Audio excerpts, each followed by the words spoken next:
شدید دھند کے باعث آج بھی ملک بھر کی 21 پروازیں منسوخ کی گئی ہیں، جبکہ 6 پروازوں کو متبادل ایئرپورٹس پر منتقل کیا گیا ہے۔ ایویشن ذرائع کے مطابق PIA کی دبئی میں پشاور کی پرواز PK 284 کراچی میں اتار لی گئی۔ PIA کی ریاض سے ملتان کی پرواز PK 766 لاہور میں اتار لی گئی۔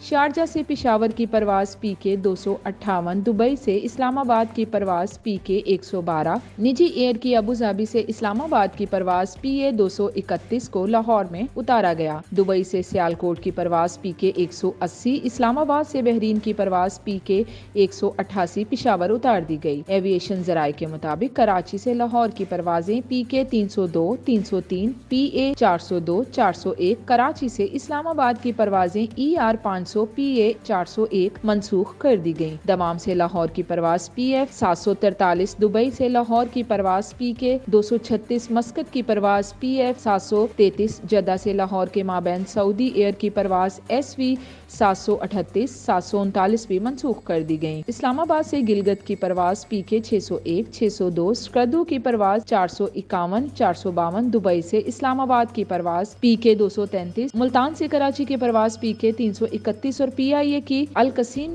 331 اور ملتان کے لیے پرواز PK 170 منسوخ شیڈول میں شامل ہیں۔ اسلام آباد کی پرواز PK 233، ملتان سے کراچی کی پرواز PK 331 بھی منسوخ کر دی گئی۔